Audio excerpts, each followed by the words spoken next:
बिस्मिल्लाहिर्रहमानिर्रहीम। अस्सलाम वालेकुम नाज़रीन, आप यूट्यूब चैनल देख रहे हैं। मैं इमरान खान हूं। यह हंगामी न्यूज़ है क्योंकि अभी थोड़ी देर पहले मुझे ये खबर मौसूल हुई है। मैंने इसकी तस्दीक की है और कुछ चीजें क्लियर हो गई हैं। देखें, जेल के अंदर परिंदा भी पर नहीं मार सकता और इमरान खान साहब के मामलात को इंतहाई खुफिया रखा गया है हमेशा। इससे पहले मैंने आपको बताया था कि इमरान खान साहब के साथ जेल में क्या क्या सलूक हो रहा है, वो तमाम चीजें दुरुस्त साबित हुई। मैंने आपको बताया कि उनसे टीवी, अखबार, बहुत सारी सहूलियात ले ली गई है, उन्हें बाहर नहीं निकलने दिया जाता, उनके सेल की बिजली बंद है। फिर मैंने आपको ये भी बताया कि कैसे बड़े बड़े बल्ब लगाए गए ताकि वहां पे हशरात इकट्ठे हो जाएं और इमरान खान साहब तकलीफ में आए। तो वो सारी चीजें जो मैंने आपको बताई थी वो दुरुस्त साबित हुई और इमरान खान साहब की सेहत भी खराब थी। और अब जो मैं खबर आपको बताने वाला हूं ये अभी थोड़ी देर पहले मुझे मौसूल हुई, फिर मैंने एक दो जराए से कंफर्म की। बड़ी मुश्किल से इसकी कंफर्मेशन मिली है। मैं कल रात से इसके पीछे लगा हुआ था क्योंकि पाकिस्तान तहरीक इंसाफ के कुछ लोग ये क्लेम कर रहे थे कि इमरान खान साहब को जेल से शिफ्ट कर दिया गया है और कुछ लोग ये कह रहे थे कि उनकी जान को शदीद खतरा है। और किसी जगह पे शायद ये डिस्कशन हुई है कि इमरान खान साहब को अगर कुछ हो जाता है तो पाकिस्तान में इसका रद्द-ए-अमल किस लेवल का आएगा। दूसरा, पाकिस्तान तहरीक इंसाफ की जो क्यादत है उनके बारे में बहुत मुतमईन है हुकूमत या एस्टेब्लिशमेंट की, ये ज्यादा कुछ कर नहीं पाएगी। लेकिन पब्लिक का रिएक्शन क्या होगा इसके बारे में किसी को अभी भी कोई अंदाजा नहीं है। मेरा अंदाजा मैंने आपको पिछले वीलॉग में बताया कि अगर खुदा ना खास्ता इमरान खान साहब को कुछ होता है तो पाकिस्तान के 80% से ज्यादा लोग भड़क उठेंगे। लोगों की इस वक्त पाकिस्तान में इमरान खान साहब से उम्मीद है। आखिरी उम्मीद तो कुछ भी नहीं होती, लेकिन लोगों को इमरान खान साहब से बड़ी उम्मीद है और लोग ये समझते हैं कि ये शख्स हमारी जिंदगियां बदलेगा। लेकिन अगर इमरान खान साहब को कुछ हो गया, क्योंकि अभी लोग इसी उम्मीद पे बैठे हुए कि इमरान खान साहब बाहर आ जाएंगे, कुछ को लगता है कि अदालतों के जरिए आ जाएंगे, कुछ को लगता है कि बहुत सजा हो गई है, अल्टीमेटली बाहर आ ही जाना है, कुछ को लगता है कि पाकिस्तान नए इलेक्शन में चला जाएगा, कुछ ये समझते हैं कि बैनुल अक़वामी दबाव बहुत बढ़ रहा है, तो इसलिए सारे लोग स्ट्रगल कर नहीं रहे। लेकिन जिस तरह मार्शल लॉ का और एक कर्फ्यू का समा पूरे पाकिस्तान में बनाया जाता है, उसके बाद एहतजाज करना भी तकरीबन नामुमकिन होता है। इसके बावजूद लाखों लोग निकले थे। एक सोर्स ने यह बात की है कि इमरान खान साहब की कुछ तबीयत ठीक नहीं है, वो थोड़ा सुस्त दिखाई दे रहे हैं और उनको जो खाना दिया जा रहा है शायद वहां पे कोई कंप्रोमाइज है। इमरान खान साहब खुद कई दफा कह चुके हैं, उनके साथी कह चुके हैं कि उनको स्लो पॉइजन करने की कोशिश की जा रही है। इस वक्त इमरान खान को जान से मारने की खबरें भी आ रही हैं। खुदा ना खास्ता अगर इमरान खान साहब को स्लो पॉइजन किया गया या किसी हादसे में या किसी भी वाकये में इमरान खान साहब को कुछ भी होता है तो ये पूरा निजाम और सिस्टम सब लोग ये समझ लें कि इल्जाम जो है वो इस वक्त जितने भी लोग साहिब इक्तदार हैं या जिनके पास पावर है, ये सारा इल्जाम उनके ऊपर आ जाएगा। स्पेशली पाकिस्तान की एस्टेब्लिशमेंट बहुत बुरी तरह फंस जाएगी। उसके बाद एक और हुक्मनामा आया है, वो मैं आपके साथ शेयर कर देता हूं कि अब तक की मेरी इत्तला के मुताबिक इमरान खान साहब को अडियाला जेल से शिफ्ट करने का फैसला कर लिया गया है। ये हुक्म आ गया है, ये फैसला भी कर लिया गया है और ये हुक्म जेल खाना जात का जो अमला है उनको पहुंच गया है। यानी इंतजामिया को यह पता चल गया है कि अब इमरान खान साहब को यहां से शिफ्ट करना है, उनके इंतजाम किए जाएंगे। हो सकता है आज किया जाए, हो सकता है कल किया जाए, लेकिन अब जो इतला है मेरे पास उसके मुताबिक इमरान खान साहब को जेल से शिफ्ट कर दिया जाएगा किसी और जगह पे। अब कहां शिफ्ट किया जाएगा, हो सकता है किसी और जेल में शिफ्ट किया जाए, हो सकता है किसी और अकूबत खाने में किसी और जगह पे ले जाए, और यह भी मुमकिन है कि इमरान खान साहब को मिलिट्री कस्टडी में ले जाए या किसी और जगह शिफ्ट किया जाए। जो भी किया जाएगा इमरान खान साहब के साथ, ये अगले घंटों में हो जाए, दिनों में हो जाए, लेकिन यह फैसला हो गया है और इसका बाकायदा जो एक हुक्मनामा होता है वो भी गालिबन जारी हो गया है। और मेरी इतला के मुताबिक वहां पे तैयारियां की जा रही हैं कि इमरान खान साहब को अगर जेल से शिफ्ट करना है तो किस वक्त शिफ्ट करना है, किस तरीके से शिफ्ट करना है और इसका क्या मैकेनिज्म होगा, किस तरीके से लेकर जाएंगे, इसके ऊपर सारी प्लानिंग की जा रही है। इमरान खान साहब को जेल से शिफ्ट करने का मकसद क्या है? देखें, जितने मुकदमात इमरान खान साहब के ऊपर है वो सारे के सारे ऑलमोस्ट खत्म हो गए। जितने बड़े मुकदमात बनाए गए थे, चाहे तोशा खाना है, चाहे उसके अंदर अलकादिर है, उसका भी कोई सिरा नहीं निकल रहा, उसमें कुछ निकलेगा नहीं। साइफर वाला केस खत्म हो गया है, इद्दत वाला केस खत्म हो गया है, दीगर जो मुकदमात बहुत सारे बनाए गए उनमें इमरान खान साहब की जमानतें होती चली जा रही हैं। इमरान खान साहब हार मानने को तैयार नहीं है, वो सरेंडर करने के लिए तैयार नहीं है, अपने मौके से पीछे हटने के लिए तैयार नहीं है। तो दो चीजें मुझे जेल से पता चली, एक ये कि इमरान खान साहब की तबीयत ठीक नहीं है और गालिबन उन्हें जो खाना दिया जा रहा है वो कंप्रोमाइज है या स्लो पॉइजनिंग है या कोई ऐसी चीज है जिसके बारे में जिसने मुझे खबर दी उसने मुझे कहा मुझे शक है कि बंदा ऐसे एकदम ढीला नहीं पड़ता, इमरान खान साहब के साथ वो थोड़ा हेल्थ इशू है। दूसरा, उसने ये कहा कि उसको भी ये शक है कि इमरान खान साहब का जो खाना है उसके अंदर कुछ किया जा रहा है। तीसरा, ये मेरे सोर्स ने कहा, मैं इसको कंफर्म अभी नहीं कर सकता क्योंकि इसको किसी दूसरे बंदे ने कंफर्म नहीं किया, लेकिन एक बात कंफर्म की गई है कि जो इमरान खान साहब के सेल के बाहर शीटें लगाई गई थी सर्दी को रोकने के लिए, वो उतार दी गई हैं रात को, और ताकि वो सर्दी के अंदर ठिठुरते रहे और वो परेशान रहे। तीसरा, इमरान खान साहब को जो है वो जेल से शिफ्ट करने का फैसला कर लिया गया है। इसके ऊपर अमल दरामद कब होता है इसके बारे में कंफर्मेशन नहीं है, लेकिन उनको जेल से लेकर जाया जाएगा। कहां ले जाया जाएगा इसके बारे में अभी तक नहीं पता, लेकिन यह बता दिया गया है कि जेल से अब इमरान खान साहब को शिफ्ट किया जाएगा और कहीं और पहुंचाया जाएगा। नादरीन, ये इमरान खान साहब की अब तक की सूरत हाल है। देखिए, ऐसा लगता है कि हुकूमत ने यह फैसला कर लिया है कि इस वक्त करना है जो भी करना है। अब ऐसी सूरत हाल में इमरान खान साहब किसी किस्म का कंप्रोमाइज नहीं करेंगे, ये सब जानते हैं, और वो इस मामले को लेकर आलमी सतह पे, पाकिस्तान की सतह पे बहुत जोरदार आवाज उठाएंगे।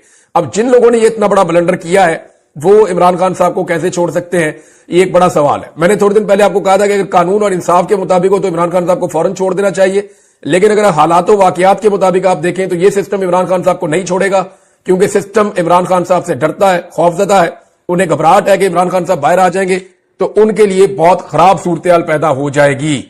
अब इमरान खान साहब को अगर जेल से शिफ्ट किया जाता है तो मैं आपको पहले बता रहा हूं कि यह बाकायदा हुक्म आ गया है, फैसला हो गया है। अब करना कब है इसके बारे में, यानी मेरे पास जो इंफॉर्मेशन है, हो सकता है आज रात तक कर दिया जाए, क्योंकि जिसने मुझे खबर दी है उनमें से एक बंदे ने तो कंफर्म किया, उन्होंने कहा जी आज रात को इमरान खान को हर हाल में शिफ्ट कर दिया जाएगा।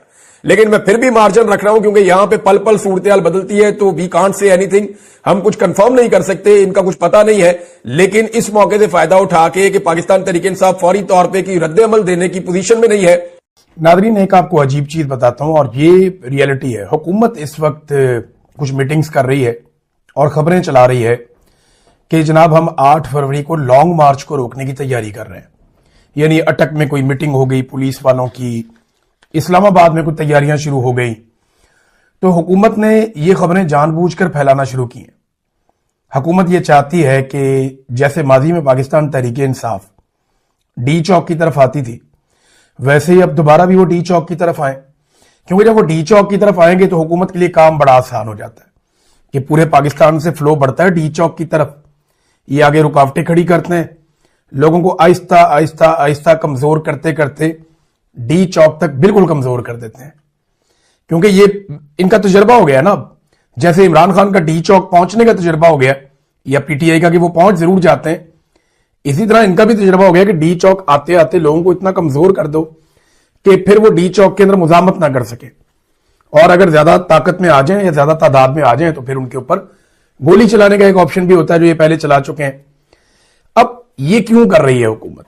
उसकी वजह यह है कि जो इमरान खान साहब के नौजवानों ने एक नारा लगा दिया है ना कि हर चौक डी चौक, ये एस्टेब्लिशमेंट के लिए और हुकूमत के लिए एक मुश्किल पैदा कर चुका है। वो ये चाहते हैं कि पाकिस्तान सारा इकट्ठा हो, 8 फरवरी को दोबारा इस्लामाबाद की तरफ आए, हमारी तरफ बढ़े, हम हर तरफ कंटेनर लगा देंगे, सारा कुछ बंद कर देंगे, मार कुटाई करेंगे, एक मरतबा फिर लोगों को मायूस करके भेज देंगे, 1 साल के लिए मामला दोबारा दब जाएगा। या एस्टेब्लिशमेंट के दबाव की वजह से पाकिस्तान तहरीक इंसाफ से अलग हो गए थे, या वो लोग हैं जो नॉर्मली एस्टेब्लिशमेंट के कॉरिडोर्स के अंदर आपको दिखाई देते हैं। मिलिट्री एस्टेब्लिशमेंट की मैं बात कर रहा हूँ। तो ये कौमी हुकूमत क्यों बनाना चाहते हैं? पहले आप ये देखें कि मुतालबात क्या है। ये नेशनल डायलॉग कमेटी है और अब इनकी तरफ से ये मुतालबा आया कि कौमी हुकूमत तश्कील दी जाए। नवाज शरीफ, जरदारी, इमरान खान, फजलुर रहमान और दीगर जितने अकाबरीन हैं उन सबसे मशवरा किया जाए और कौमी हुकूमत बना दें सबको मिलाकर। सियासी दर्जा हरारत कंट्रोल करने के लिए डायलॉग की हमायत की जाए और ये एस्टेब्लिशमेंट हमायत करे डायलॉग की, ये सियासतदानों के डायलॉग करवाए और सियासी असीरान की रिहाई भी अमल में लाई जाए। जो कैदी हैं जिनको अंदर डाला हुआ है उनको भी बाहर निकाला जाए। इससे पहले जो है वो सुहेल वड़ाइच साहब भी इस किस्म की बात लिख चुके हैं और एक मरतबा नहीं कई मरतबा ये बात वो लिख चुके हैं कि कौमी हुकूमत तो बनेगी और ज़रूर बनेगी और पत्थर पे लकीर है। कुछ और दीगर सहाफ़ी जो एस्टेब्लिशमेंट के साथ करीबी ताल्लुकात रखते हैं वो भी अक्सर कौमी हुकूमत की बात कर देते हैं। हाँ, जिन लोगों पे नून लीग की मोहब्बत का रंग गालिब है वो लोग कौमी हुकूमत की बात नॉर्मली नहीं करते, लेकिन कौमी हुकूमत की बात अब इस्लामाबाद में बहुत तेज़ी से हो रही है। ये क्यों की जा रही है? देखिए, एक तो बात यह है कि इस्तेहकाम नहीं आ रहा। इमरान खान साहब ने जेल में बैठकर भी सियासी इस्तेहकाम पैदा नहीं होने दिया और ये इमरान खान साहब की एक कामयाबी है। अपोजिशन यही करती है कि पॉलिटिकली अगर उनके साथ ज्यादती हुई है तो वो ज्यादती के खिलाफ आवाज़ उठाएं, और पाकिस्तानी बात मान नहीं रहे, बल्कि पाकिस्तानी पाकिस्तान छोड़ कर जा रहे हैं। सोशल मीडिया है, बहुत सारी कंपनियां पाकिस्तान छोड़कर जा चुकी हैं। अभी कल ही एक और मल्टीनेशनल कंपनी है वो पाकिस्तान, मित्सुबिशी, वो छोड़ के चली गई। और एक के बाद एक बैनुल अक़वामी कंपनियां पाकिस्तान को छोड़ के पाकिस्तान से फरार हो रही हैं, और ये लगातार हो रहा है। इसका नुकसान जनाब पाकिस्तान को हो रहा है। जनवरी 2026 तक 125 सरमायाकार कंपनियां पाकिस्तान से निकल गई। कंपनियों का ताल्लुक बरतानिया से है, यूएई से है और दीगर कई ममालिक से है। और एसईसीपी ने तमाम कंपनियों की फहरिस्त भी जारी कर दी है। ये पाकिस्तान का सरकारी डाटा है जो ये बता रहा है, जो बात मैंने आपको बताई। नंबर 2, दहशतगर्दी काबू नहीं आ रही, सियासी इस्तेहकाम नहीं हो रहा, सरमायाकारी आने के बजाय पाकिस्तान से निकल रही है। तो पाकिस्तान की मिलिट्री एस्टेब्लिशमेंट ने ताल्लुकात तो ट्रंप से बना लिए, शहबाज शरीफ के ज़रिए बड़े ठीक ठाक जूते पॉलिश भी किए गए, लेकिन उससे कोई माली फ़ायदा नहीं हुआ पाकिस्तान को। पाकिस्तान में इस्तेहकाम आया नहीं, माशी तौर पे, ख़ास तौर पे। तो अब ये सोच रहे हैं कि हम एक कौमी हुकूमत बना लेंगे। मेरे ख्याल में ये अगर एक बात सोचे ना कि हम बीच में से निकल जाएं, मिलिट्री एस्टेब्लिशमेंट बीच में से निकल जाए और एक आज़ाद इलेक्शन कमीशन पाकिस्तान में इलेक्शन करवा दे और जो हुकूमत आए वो पाकिस्तान को चलाए, तो पाकिस्तान 2-3 साल में सेट हो जाएगा। ये जो कौमी हुकूमतों के फार्मूले, फलाने ढमकाने, ये जब तक जर्नैल ऊपर बैठे रहेंगे ना तो इनकी अकल थोड़ी है। ये लंबे बूट पहनते हैं और इनकी ज़िंदगी और तरह की है, इनकी तालीम और तरह की है, इनकी तरबियत और तरह की है। ये लड़ने में बड़े शानदार हैं, वहाँ पे ये हमारे हीरोज़ हैं, लेकिन जब ये मईशत के मैदान में आते हैं, बाकी चीज़ों में आते हैं, वहाँ नाक कटवा देते हैं। लिहाजा जब तक ये ऊपर बैठे रहेंगे, गवर्नेंस ऐसी मजाक बनी रहेगी और पाकिस्तान के साथ ये प्रॉब्लम रहेगा। तो चाहे आप जो मर्जी हुकूमत बना लें। मैं मिसाल देता हूँ आपको याद होगा 2022 की बात है, जब इमरान खान साहब की हुकूमत गिराई गई तो एक कौमी हुकूमत तश्कील दी गई थी। उसमें पाकिस्तान तहरीक इंसाफ के अलावा सारी जमातें थी। कोई जमात उन्होंने ऐसी नहीं छोड़ी जो हुकूमत का हिस्सा नहीं थी, सारी हुकूमत में थे। सिर्फ तहरीक इंसाफ को अकेले को बाहर रखा था। तो एक कौमी हुकूमत इन्होंने बनाई और उस हुकूमत ने रिकॉर्ड लगा दिए महंगाई के, बेरोज़गारी के और कर्ज़ों के, और पाकिस्तान के अंदर मईशत की तबाही के, इंसानी हकूक़ की पामालियों के और दहशतगर्दी के बढ़ते हुए वाक़यात के। तो पीडीएम की सरकार इन्होंने जब बनाई थी तो वो एक कौमी हुकूमत थी, लेकिन वो मुकम्मल तौर पे नाकाम हुई थी। अब मोहम्मद अली दुरानी साहब थे, फवाद चौधरी साहब थे, बैरिस्टर सैफ थे, महमूद मौलवी साहब थे। तो ये वो लोग हैं जिनके ताल्लुकात अच्छे हैं एस्टेब्लिशमेंट के साथ। बैरिस्टर सैफ पे ये इल्ज़ामात लगते रहे, वो पाकिस्तान तहरीक इंसाफ में अली अमीन गंडापुर के कैबिनेट का हिस्सा थे, लेकिन सुहेल आफरीदी ने उनको नहीं लिया। और ये पाकिस्तान तहरीक इंसाफ कहती रही कि इनके ताल्लुकात एस्टेब्लिशमेंट के साथ बहुत अच्छे हैं। अब वो ये एक नया फार्मूला लेकर आए, देखते हैं इसमें क्या होता है, क्योंकि एस्टेब्लिशमेंट एक के बाद एक खेलती है, लेकिन जो अपना काम है वो ये नहीं करते। यहाँ पे बदकिस्मती से एक वीडियो सर्कुलेट हो रही है और ये बीएलए ने किया है, जो बलूचिस्तान लिबरेशन आर्मी है, कलअदम तंजीम है। उन्होंने पाकिस्तान के फौजी जवानों की वीडियो जारी कर दी है। ये फौजी जवान उन्होंने पकड़ लिए थे, जबरी तौर पे उन्होंने गिरफ्तार इनको कर लिया था। जबरी गुमशुदगी, जबरी तौर पे लापता करना, ये ऐसे ही होता है। तो इन्होंने जनाब इनको पकड़ लिया था बगैर किसी कानून के, और ये एक गैर कानूनी काम उन्होंने किया बीएलए ने। और इन मजबूर फौजियों की अब वीडियोस जारी की जा रही हैं और वो काफ़ी दुखी दिखाई दे रहे हैं, बल्कि कुछ फ़ौजी तो बहुत परेशान दिखाई दे रहे थे। मैं वो कहना नहीं चाहता, फ़ौजी यूनिफॉर्म के अंदर कोई आदमी इतना कमज़ोर दिखे तो अच्छा नहीं लगता, ये बहुत नामुनासिब है। और इसमें उनके मुतालबात जनाब वो कहते हैं मंजूर ना किए गए तो खुदा न खास्ता वो कत्ल कर देंगे। ये बड़ी अलार्मिंग सिचुएशन है। वो बार बार वीडियोस जारी कर रहे हैं। पाकिस्तान एक एटॉमिक मुल्क है और पाकिस्तान के अंदर से ही वीडियो जारी हो रही है, और पाकिस्तानी फ़ौजी एहलकारों को जो है वो यरगमाल बनाया गया। इनका ताल्लुक़ पंजाब से और खैबर पख्तूनख्वा से है, जो मैंने फ़ौजी एहलकार देखे, तो बड़ा अफसोसनाक है। तो इनकी रिहाई के लिए फ़ौरी तौर पे इक़दाम होने चाहिए। फ़ौरन एक हंगामी ऑपरेशन करना चाहिए ताकि ये ड्रामा बंद हो। और ये वीडियो देखें, अगर खैबर पख्तूनख्वा से आती ना तो हम सबको अंदाज़ा है फिर क्या होना था, लेकिन क्योंकि ये बलूचिस्तान से आ रही है तो बलूचिस्तान की तरफ पाकिस्तान की एस्टेब्लिशमेंट ज़्यादा तवज्जो देती नहीं है। देखें, एक और चीज़ भी इंटरनेशनली आई है और वो पूरी दुनिया के अंदर जनाब वो फैल रही है बात के, और यूरोपीय अखबारात बाकायदा लिख रहे हैं इसे। फ्रांस के अंदर लिखा गया और जगहों पे भी ये बात छपी है और डिस्कस हो रही है। और एक ओपन सीक्रेट है कि पाकिस्तान में जो है वो मनशियात का कारोबार बढ़ता जा रहा है, और बैनुल अक़वामी मीडिया इस तरीके से पोर्ट्रे कर रहा है कि पाकिस्तान दुनिया में मनशियात का नया हब बन गया है, क्योंकि अफगानिस्तान की जो हुकूमत है उसने इसे कंट्रोल किया है। अब चंद सवाल आते हैं, मैं आपके सामने रखता हूँ। वो कौन है जो मंशियात से पैसे बना रहा है? आम लोग तो इतने ताकतवर नहीं होते, और मंशियात का ये सारा कारोबार बॉर्डर्स के इलाकों में होता है। तो बॉर्डर्स के इलाकों में ताकत किसके पास है और कंट्रोल किसका है? एक और चीज़ ये है कि पाकिस्तान अफगान बॉर्डर पे ये सारा कुछ कौन कंट्रोल कर रहा है? ये बैरून मुल्क जो पाकिस्तान से मंशियात जा रही है, ये कैसे जा रही है, इसकी ट्रांसपोर्टेशन कैसे होती है? फिर रोज़ाना अफगानिस्तान से हज़ारों माहिर वर्कर्स पाकिस्तान में दाखिल होते हैं जो मंशियात का काम करते हैं। यानी ये आम आदमी नहीं कर सकता। आम लेबर जो है ये मंशियात के खेत में काम नहीं कर सकती। आम लेबर जो है वो इसकी प्रोसेसिंग नहीं कर सकती। ये बड़े माहिर लोग होते हैं। ये हज़ारों की तादाद में बॉर्डर क्रॉस करके पाकिस्तान रोज़ आते हैं। इनको कौन आने देता है? कौन इन्हें रास्ता देता है, परमिट देता है अंदर आने का? और ये रोज़ाना काम करके वापस चले जाते हैं। तो ये, और मैंने ये चीज़ खुद देखी है। और ये जो फैक्ट्रियाँ बनी हुई हैं जहाँ पे मंशियात तैयार होती है, उन फैक्ट्रियों को कौन तहफ़्फ़ुज़ दे रहा है? फिर ये माल कैसे पाकिस्तान के अंदर ट्रैवल करता है और पाकिस्तान से बाहर स्मगल होता है? ये वो सवालात हैं जिनका जवाब अभी तक नहीं दिया गया। तो पाकिस्तान की एस्टेब्लिशमेंट को इन चैलेंजेस का सामना है। ख़ास तौर पे अपने जो मिलिट्री के लोग हैं उन्हें फौरी तौर पे रिहा करवाया जाए ताकि बददिली ना फैले। फिर नाज़रीन, इसराइल के साथ नॉर्मलाइजेशन तकरीबन पाकिस्तान की हो चुकी है। ये बात आप अपने जहन में रख लें। सिर्फ इसकी एक रस्मी जो अनाउंसमेंट है वो बाकी है, और वो रस्मी अनाउंसमेंट करने की किसी को कोई जल्दी नहीं है, क्योंकि इसराइल को पाकिस्तान की तरफ से कोई गर्म हवा नहीं जा रही। ये इसराइली बार बार कहते रहे। पाकिस्तानी वज़ीर आज़म ने इसराइल का नाम भी नहीं लिया। फ़लस्तीनी बच्चों के जो कत्ल हुए उनका नाम भी नहीं लिया। और बोर्ड ऑफ पीस के इस प्लेटफॉर्म पे कोई ऐसी बात नहीं की शहबाज शरीफ ने जिससे नेतन्याहू या इसराइल नाराज़ हो जाए या उन्हें नागवार गुजरे। ऐसी कोई बात पाकिस्तानी वज़ीर आज़म ने नहीं की। अगर वो कर देते तो कोई फ़र्क नहीं पड़ता। इसराइल को पता है वो क्या कर रहा है। जो जुल्म कर रहा है लगातार वो कर रहा है, और उसको अगर जालिम आप कह भी दें तो इससे क्या फ़र्क पड़ेगा। लेकिन शहबाज शरीफ साहब ने ऐसी कोई बात नहीं की जिससे इसराइल नाराज़ हो जाए, क्योंकि डोनाल्ड ट्रंप इसराइल से प्यार करते हैं और बहुत प्यार करते हैं। डोनाल्ड ट्रंप से बेहतर आदमी इसराइल को कभी नहीं मिला, और ये इसराइली वज़ीर आज़म खुद कह चुके हैं कि डोनाल्ड ट्रंप हमारा सबसे बेहतर आदमी है जो हमें वाइट हाउस में आज तक मैसर आया। ये डोनाल्ड ट्रंप के बारे में इसराइल की राय है, इसराइली वज़ीर आज़म की राय है।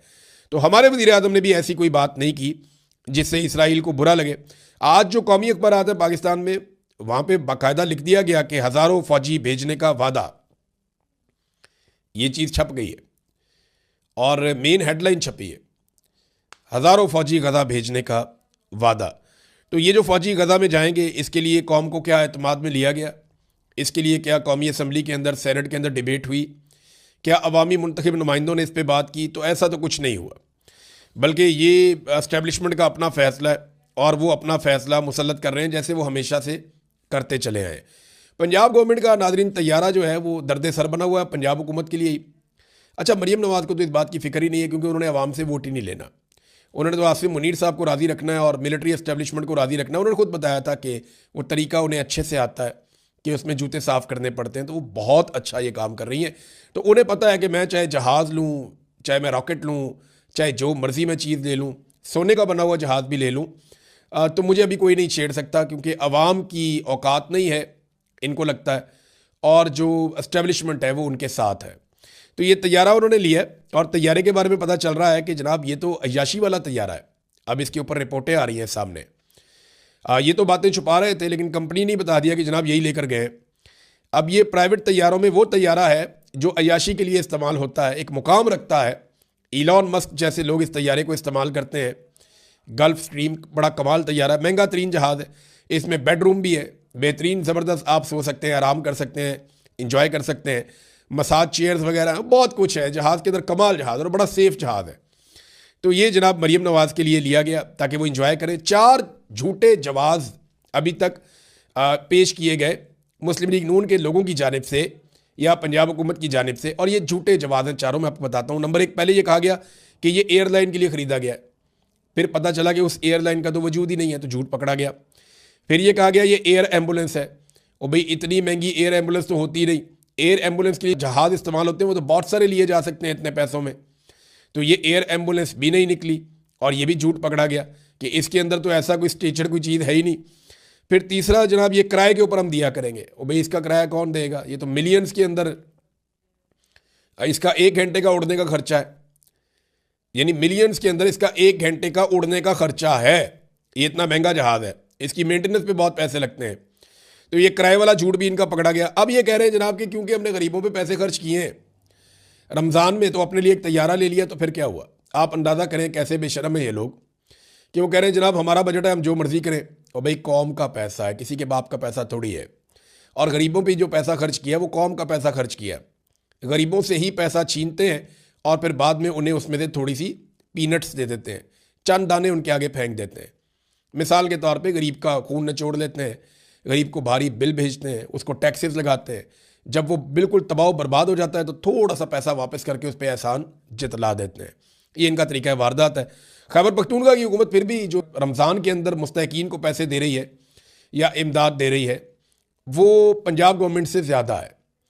यहाँ पे 10,000 है तो वहाँ पे 12,500 है, तो वो फिर भी ज़्यादा इमदाद दे रहे हैं गरीब सूबा होने के बावजूद। और एक चीज़ मैं आपको और बताऊँ, ब्यूरोक्रेसी पर पंजाब में नई नवाजिशात शुरू हो गई हैं और नई गाड़ियों की भी एक कमाल किस्म की पॉलिसी आ गई है। अफसरान जो है वो अब ज़्यादा लग्जरी और ज़्यादा आसाइश वाली गाड़ियाँ, ज़्यादा महंगी गाड़ियाँ बड़ी तादाद में इस्तेमाल कर सकेंगे। उनकी तादाद भी बढ़ गई है और अनलिमिटेड पेट्रोल भी उनको मैसर रहेगा। फैमिली भी गाड़ियाँ इस्तेमाल करें, खुद भी गाड़ियाँ इस्तेमाल करें, अनलिमिटेड पेट्रोल भी है, मौजा ही मौजा। तो ये पंजाब की ब्यूरोक्रेसी के लिए ज़बरदस्त पॉलिसी आई है और उन्हें बहुत मुबारक हो। और इसके अलावा जनाब अगर आप परसेंटेज के अंदर देखें कि गुर्बत में इजाफा सबसे ज़्यादा कहाँ हुआ है, तो ये सरकारी अदाद शुमार के मुताबिक पाकिस्तान में जिस सूबे में सबसे ज़्यादा गुर्बत में इजाफा हुआ है वो सूबा बलूचिस्तान नहीं है। बलूचिस्तान तो पहले ही बहुत गरीब था, वो सूबा जंगज़दा बलूचिस्तान या